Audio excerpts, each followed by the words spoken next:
ایک مشہور اسکالر نے کہا ہے کہ نبی علیہ السلام کا جنازہ نہیں ہوا کیونکہ جنازہ تو مغفرت کے لیے ادا کیا جاتا ہے، چونکہ نبی علیہ السلام غلطیوں سے پاک ہے تو ان کی مغفرت کی کیا ضرورت؟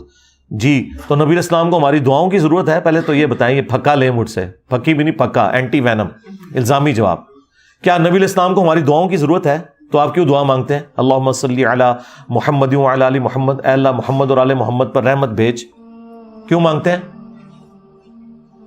اس لیے کہ اللہ کے نبی علیہ السلام کے درجات بلند ہوں۔ دوسرا، اللہ تعالیٰ نے ہمیں حکم دیا ہے۔ پھر آپ جو اذان کے بعد دعا مانگتے ہیں اس مقام وسیلہ کی دعا مانگتے ہیں کہ جو آلریڈی اللہ کے نبی کو مل چکا ہے، لیکن اس کی یاد دہانی ہوتی ہے۔ اللہ سے کوئی شخص بے نیاز نہیں ہے، جہاں پہ گاڈ آ گیا تو وہ پھر میں نے آپ کو بتایا کہ کوئی پیغمبر، کوئی فرشتہ، کوئی جن اللہ سے بے نیاز نہیں ہو سکتا۔ اب یہ آ گیا جی جنازہ، تو جنازے کی ایکٹیویٹی جو پرفارم کرنا ہے یہ ایک اوبلیگیٹری چیز ہے مسلمان کے مرنے کے اوپر، تو نبی علیہ السلام ہمارے لیے رول ماڈل نہیں ہے۔ جنازے کو تو سائڈ پہ کر دیں، مجھے بتائیں نبی علیہ السلام کی قبر مبارک ہے، آپ علیہ السلام کو موت آئی، آپ علیہ السلام کو کفن دیا گیا، جنازے کے اوپر کیوں مصیبت ڈال کے بیٹھ گئے آپ لوگ؟ اس سے بڑی بڑی چیزیں ہو گئی ہوئی ہیں۔ سب سے بڑی چیز ہے کہ آپ کو زمین میں دفنا دیا گیا، ہم زیارت بھی نہیں کر سکتے، یہ جنازہ ہونا تو چھوٹی چیز ہے۔ تو جنازہ ہوا ہے، سنن ابن ماجہ میں حدیث ہے اور سنن نسائی الکبریٰ کے اندر پورا چیپٹر ہے وفات النبی، میں نے اس کے اوپر پوری ویڈیو ریکارڈ کرائی ہے۔ یہ جو جس اسکالر کی آپ بات کر رہے ہیں یہ کوئی جاہل ہے، کسی مکتب فکر کے اسکالر کا یہ موقف نہیں ہے۔ موقف یہ ہے کہ جنازہ جماعت کے ساتھ نہیں ہوا تھا، انڈیویجول لوگوں نے 10-10 کی ٹولیوں میں، چونکہ حجرہ تنگ تھا، نبی علیہ السلام کی چارپائی وہیں رکھی گئی ہے جہاں آپ کی ڈیتھ ہوئی ہے، تو ایک طرف سے لوگ انٹر ہوتے تھے، وہ 4 تکبیریں پڑھ کر جنازہ پڑھ کر دوسری طرف سے باہر نکل جاتے تھے۔ تو یہ کسی بھی مکتب فکر کا موقف نہیں، یہ آپ کے کسی جاہل مولوی کا موقف ہے۔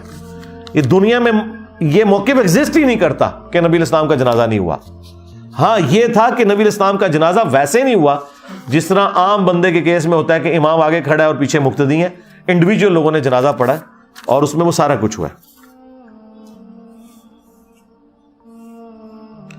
آپ نے حضرت عائشہ رضی اللہ تعالیٰ کو باغی بولا تھا، آپ کو خیال رکھنا چاہیے جب بھی، یار یہ علمی گفتگو ہوئی میرے بھائی، میں نے باغی کہاں سے بولا؟ میں نے یہ بولا تھا کہ پولیٹیکلی حکومت وقت کے خلاف جو لوگ کھڑے ہوتے ہیں وہ باغی ہوتے ہیں، چاہے اس زمانے میں ہو یا آج کے زمانے میں ہو۔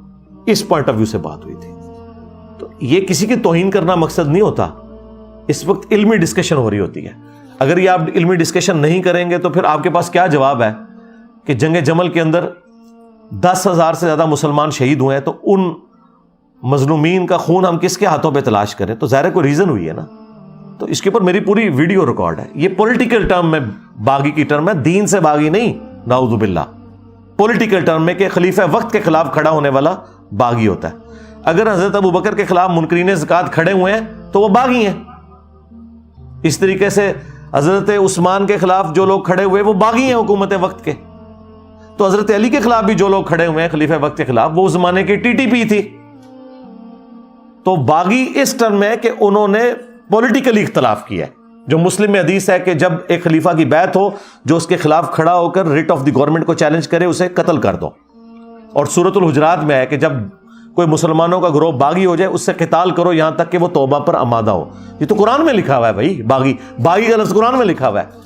تو خلیفہ وقت کے خلاف جو بھی کھڑے ہوئے، خواہ وہ اہل جمل ہو، صفین ہو، نہروان ہو، پولیٹیکل ٹرم میں وہ باغی ہیں۔ ہاں بعد میں اہل جمل کو توبہ کی توفیق مل گئی، سیدہ عائشہ نے بھی معافی مانگی، سیدنا طلحہ زبیر بھی جنگ چھوڑ گئے، انہوں نے بھی توبہ کی۔ تو آج کی ڈیٹ میں ہم ان کے لیے دعائیں مغفرت کرتے ہیں، لیکن جو ایکٹیویٹی پرفارم ہوئی ہے وہ بہرحال ایک پولیٹیکل ٹرم میں بغاوت ہے، یہ دین سے بغاوت نہیں ہے۔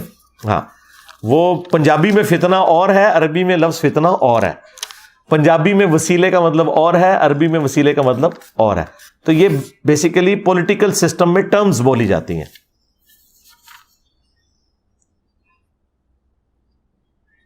دجال کو مستقبل کے ایونٹس کے بارے میں کیسے پتا ہے جبکہ وہ نبی نہیں ہے؟ ظاہر دجال تو آپ کی آزمائش ہے نا، شیطان کو بھی بہت کچھ پتا ہے، تو آزمائش کے طور پہ اس میں کوئی ایسا مسئلہ نہیں۔ نبی صلی اللہ علیہ وآلہ وسلم پر غیب کی خبریں وحی اور خواب کے علاوہ کن اور ذرائع سے آتی تھی؟ دل پر بھی القاء ہو سکتا ہے، وحی یعنی فرشتے کے ذریعے بھی، یا دل پر القاء کر کے اللہ اور بندے کے درمیان، بس یہی 3 موڈ ہیں.